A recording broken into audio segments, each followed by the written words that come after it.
Party membership പുതുക്കുന്നില്ലെന്ന് G Sudhakaran Facebook പോസ്റ്റിലൂടെയാണ് മുതിർന്ന നേതാവിന്റെ തീരുമാനം അറിയിച്ചിരിക്കുന്നത്. ജില്ലാ സെക്രട്ടറി ആർ നാസറിനും സംസ്ഥാന സെക്രട്ടറി എം.വി. ഗോവിന്ദനുമെതിരെ ഗുരുതര ആരോപണങ്ങളോടെയാണ് ജി സുധാകരന്റെ പോസ്റ്റ്. പാർട്ടിയിൽ പലതരത്തിൽ താൻ അപമാനിക്കപ്പെട്ടെന്ന് വിശദീകരിച്ച് വൈകാരികമായാണ് ജി സുധാകരന്റെ കുറിപ്പ്.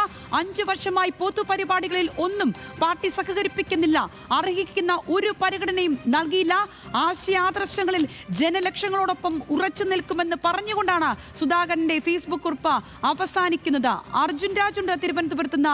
അർജുനെ, വിഭാഗീയത വലിയ രീതിയിൽ അങ്ങനെ അണപൊട്ടി ഒഴുകുന്ന സാഹചര്യം ആലപ്പുഴയിൽ നമ്മൾ കണ്ടതാണ് കഴിഞ്ഞ കാലങ്ങളെല്ലാം. ജി സുധാകരന്റെ അമർഷം അത് വീണ്ടും ആവർത്തിക്കുന്നു, അത് പരസ്യമായി ഉറക്കെ പറയുന്നു. ഈ തെരഞ്ഞെടുപ്പ് കാലത്തിൽ ഏത് രീതിയിൽ, ഏതൊക്കെ പ്രത്യാഘാതങ്ങളിലൂടെ ഇത് കടന്നുപോകും?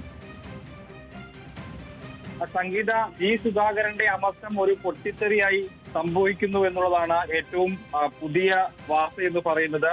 പൂർണ്ണമായും പാർട്ടിയിൽ നിന്ന് ഒറ്റപ്പെട്ടുവെന്ന് വിശദീകരിക്കുന്ന ഒരു പോസ്റ്റാണ് ഇത് അദ്ദേഹം ഇപ്പോൾ ഫേസ്ബുക്കിൽ പങ്കുവച്ചിട്ടുള്ളത്. ജില്ലാ സെക്രട്ടറിക്കും സംസ്ഥാന സെക്രട്ടറിക്കുമെതിരെ രൂക്ഷമായിട്ടുള്ള വിമർശനം ഉണ്ട്. 2022 സംസ്ഥാന സമിതിയിൽ നിന്ന് ജി സുധാകരൻ ഒഴിവാക്കപ്പെടുന്നത്. അതിനുശേഷം ബ്രാഞ്ച് കമ്മിറ്റി അംഗമായി പ്രവർത്തിച്ചു വരികയാണ്. അദ്ദേഹത്തിന് വീണ് പരിക്കേറ്റിരുന്നെങ്കിലും എല്ലാ ബ്രാഞ്ചിലും കൃത്യമായി പങ്കെടുത്തിരുന്ന ആളാണ് ജി സുധാകരൻ. പക്ഷേ ഈ ബ്രാഞ്ചിൽ വന്ന് പ്രവർത്തിക്കുന്ന ഘട്ടത്തിൽ അദ്ദേഹത്തോട് ഏതെങ്കിലും തരത്തിലുള്ള ഒരു ആശയവിനിമയം ജില്ലാ സെക്രട്ടറി ആർ നാസർ വെച്ചു പുലർത്തിയിരുന്നില്ല എന്നുള്ള വിമർശനം ഉണ്ട്. എങ്ങനെയുണ്ട് എന്നുള്ള ഒരു തവണ പോലും ജില്ലാ സെക്രട്ടറി ചോദിച്ചില്ല എന്ന് അദ്ദേഹം പറയുന്നു. 63 വർഷക്കാലത്തെ പാർട്ടി അംഗത്വ പരിചയമുള്ള എനിക്ക് പൊതുപരിപാടികളൊന്നും ജില്ലാ സെക്രട്ടറി കഴിഞ്ഞ 5 വർഷക്കാലം നൽകിയിട്ടില്ല എന്ന് ജി സുധാകരൻ കുറ്റപ്പെടുത്തുന്നു. അടിയന്തരാവസ്ഥയുടെ ബുദ്ധിമുട്ട് അല്ലെങ്കിൽ അതിൽ ക്രൂരമായിട്ടുള്ള മർദ്ദനം അനുഭവിച്ച ആളാണ് ജി സുധാകരൻ. പക്ഷേ ഈ അടിയന്തരാവസ്ഥ കാലവുമായി ബന്ധപ്പെട്ട പരിപാടി സംഘടിപ്പിച്ച കാലത്ത് അതിലൊരു ക്ഷണക്കത്ത് പോലും തനിക്ക് നൽകിയിട്ടില്ല എന്നുള്ള വിമർശനം സുധാകരൻ ജില്ലാ സെക്രട്ടറിക്കെതിരെ ഉയർത്തുന്നു. എന്റെ അച്ഛനെ വരെ ആക്ഷേപിച്ച് ഒരു LC മെമ്പർ പോസ്റ്റ് ഇട്ടു. അദ്ദേഹം ജില്ലാ കമ്മിറ്റി അംഗത്തിന്റെ ഉച്ച ശിഷ്യനാണെന്നും അദ്ദേഹം പറയുന്നു. ഏറ്റവും ഒടുവിലാണ് സംസ്ഥാന സെക്രട്ടറി എം.വി. ഗോവിന്ദനെതിരെ കടുത്ത വിമർശനം ഉള്ളത്. അതായത് എം.വി. ഗോവിന്ദനെ നിയമസഭാ തെരഞ്ഞെടുപ്പിൽ പരിഗണിക്കുമോ എന്നുള്ളത് ഒരു വാർത്താ സമ്മേളനത്തിൽ എം.വി. ഗോവിന്ദനോട് ഒരു മാധ്യമപ്രവർത്തകൻ ചോദിക്കുന്നുണ്ട്. ഒരു പരിഗണനയും ഇല്ല എന്നായിരുന്നു അപ്പോൾ സംസ്ഥാന സെക്രട്ടറി എം.വി. ഗോവിന്ദന്റെ പ്രതികരണം. എന്ന് മാത്രമല്ല, ആ മാധ്യമപ്രവർത്തകർ അത് കേട്ട് ചിരിക്കുന്ന ഘട്ടത്തിൽ അതിനൊപ്പം ചിരിച്ചു എന്നാണ് ജി സുധാകരൻ വിമർശിക്കുന്നത്. ഇതൊന്നും ചോദിക്കാനോ തിരുത്താനോ ആരും തയ്യാറായിട്ടില്ല എന്ന് ജി സുധാകരൻ സംസ്ഥാന നേതൃത്വത്തെ വിമർശിക്കുന്നുണ്ട്. ഈ സാഹചര്യത്തിൽ പാർട്ടിയിൽ തുടർന്ന് മേൽപ്പറഞ്ഞ നേതാക്കൾക്ക് ബുദ്ധിമുട്ടുണ്ടാക്കാൻ ആഗ്രഹിക്കുന്നില്ല. അതായത് എം.വി. ഗോവിന്ദനും ആർ നാസറിനും ബുദ്ധിമുട്ടുണ്ടാക്കാൻ താൻ ആഗ്രഹിക്കുന്നില്ല. അതിനാൽ ഈ മെമ്പർഷിപ്പ് സ്ക്രൂട്ടണി കാലത്ത് സ്വമനസാലെ മെമ്പർഷിപ്പ് പുതുക്കാതെ ഇരിക്കുകയാണ്. ആശയാദർശങ്ങളാൽ ജനലക്ഷങ്ങളോടൊപ്പം ഉറച്ചു നിൽക്കുകയും ചെയ്യും. എല്ലാവർക്കും ആശംസകൾ, നന്ദി എന്ന് പറഞ്ഞുകൊണ്ടാണ് ഇപ്പോൾ പാർട്ടിയോടുള്ള കടുത്ത വിയോജിപ്പ് തന്നെ വിശദീകരിച്ചുകൊണ്ട് ജി സുധാകരൻ രംഗത്തെത്തിയിട്ടുള്ളത്. തീർച്ചയായും അർജുൻ തുടരുക. ഇപ്പോൾ ആലപ്പുഴയിൽ നിന്ന് അമൽ സുരേന്ദ്രൻ കൂടി ചേരുകയാണ്.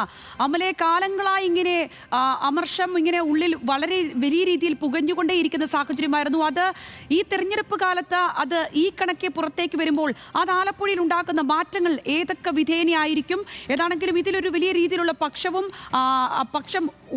ഇപ്പോൾ തന്നെ ആലപ്പുഴയിൽ രൂപപ്പെട്ട് കഴിഞ്ഞ കാര്യങ്ങൾ തന്നെയാണ്. അത് കഴിഞ്ഞ കാലങ്ങളിലൊക്കെ പല രീതിയിൽ പ്രതിഫലിച്ചിട്ടുമുണ്ട്. ഈ വൈകാരിക കുറിപ്പോടുകൂടി കാര്യങ്ങളെ വലിയ രീതിയിൽ വിശദമാക്കുമ്പോൾ അത് രാഷ്ട്രീയപരമായി ഉണ്ടാക്കുന്ന പ്രത്യാഘാതം അത് ആലപ്പുഴയിൽ മാത്രമല്ല, അതെല്ലായിടത്തും അതെങ്ങനെയായിരിക്കും?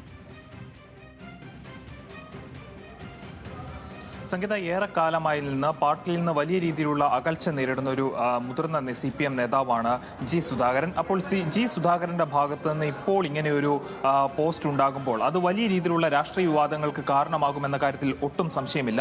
പ്രത്യേകിച്ചും നിയമസഭാ തെരഞ്ഞെടുപ്പ് പടിവാതിൽക്കൽ എത്തി നിൽക്കുമ്പോഴാണ് ജി സുധാകരന്റെ ഇത്തരത്തിലുള്ള ഒരു ഫേസ്ബുക്ക് പോസ്റ്റ് ഉണ്ടാകുന്നത്. പ്രത്യേകിച്ചും കഴിഞ്ഞ ദിവസങ്ങളിലെല്ലാം അദ്ദേഹവുമായി നമ്മൾ സംസാരിക്കുമ്പോൾ പറഞ്ഞിരുന്നത് മാധ്യമങ്ങളോട് ഈ സംസ്ഥാന നേതൃത്വത്തിന്റെ ഭാഗത്തുനിന്ന് ഒരു തീരുമാനം ഉണ്ടായതിനു ശേഷം മാത്രം പ്രതികരിക്കാം എന്നാണ് പറഞ്ഞത്. പറഞ്ഞത്. പൊടുന്നനെ അദ്ദേഹത്തിന്റെ ഭാഗത്ത് നിന്ന് ഇത്തരത്തിലുള്ള ഒരു ഫേസ്ബുക്ക് പോസ്റ്റ് ഉണ്ടാകുന്നു. അപ്പോൾ ഈ പോസ്റ്റിൽ നിന്ന് നമുക്ക് മനസ്സിലാക്കാൻ സാധിക്കുന്നത് വലിയ രീതിയിലുള്ള മാനസികമായിട്ടുള്ള വിഷമങ്ങൾ പാർട്ടിയിൽ നിന്ന് ജി സുധാകരൻ നേരിട്ടുണ്ട്. കുറെ കാലമായി അദ്ദേഹം ബ്രാഞ്ച് കമ്മിറ്റിയിൽ മാത്രമാണ് പങ്കെടുക്കുന്നത്. ഈ ബ്രാഞ്ച് കമ്മിറ്റിയുടെ ഭാഗമായി നിന്ന് പ്രവർത്തിക്കുമ്പോഴും പോലും ഒരു ബ്രാഞ്ച് കമ്മിറ്റിയിൽ പോലും താൻ പങ്കെടുക്കാതിരുന്നില്ല. ഏറെ കാലമായിട്ട് തന്റെ കാലിന് ചില അവശതകൾ ഉണ്ടായിട്ടും അത് പരിഗണിക്കാതെ പോലും ബ്രാഞ്ച് യോഗങ്ങളിലടക്കം പങ്കെടുത്തിരുന്നു. പക്ഷേ താൻ ബ്രാഞ്ചിൽ എത്തിയതിനു ശേഷം അല്ലെങ്കിൽ മുതിർന്ന ഒരു നേതാവായിരുന്നു, ജില്ലാ കമ്മിറ്റിയിലുണ്ടായിരുന്ന സംസ്ഥാന നേതൃത്വത്തിലൊക്കെ ഉണ്ടായിരുന്ന ഒരു നേതാവ് പിന്നീട് ബ്രാഞ്ചിലേക്ക് മാത്രമായി ഒതുങ്ങിപ്പോയിട്ടും ജില്ലാ കമ്മിറ്റിയുടെ ഭാഗമായിട്ടുള്ള ജില്ലാ സെക്രട്ടറി ഒരിക്കൽ പോലും തന്നെ വിളിച്ചിരുന്നില്ല എന്നൊരു പരിഭവം അദ്ദേഹം ഈ ഒരു കുറിപ്പിൽ പറയുന്നു. അതോടൊപ്പം തന്നെ ജില്ലാ കമ്മിറ്റിയുടെ ഭാഗത്തുനിന്ന് തന്നെ പ്രധാനപ്പെട്ട പരിപാടികളിലൊന്നും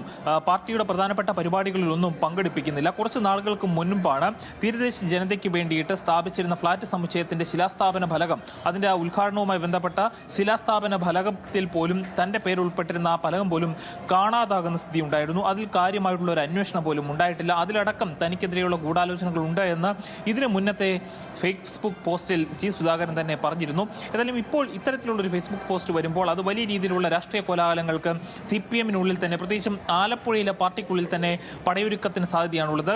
കഴിഞ്ഞ തവണ ആലപ്പുഴ ജില്ലാ കമ്മിറ്റിയിൽ ജില്ലാ സെക്രട്ടേറിയറ്റിൽ ഇത്തരത്തിലുള്ള യോഗം ചേരുമ്പോൾ, സ്ഥാനാർത്ഥിയുമായി ബന്ധപ്പെട്ട യോഗം ചേരുമ്പോഴെല്ലാം ജി സുധാകരന്റെ പേര് ചില നേതാക്കൾ ഉയർത്തിയിരുന്നു.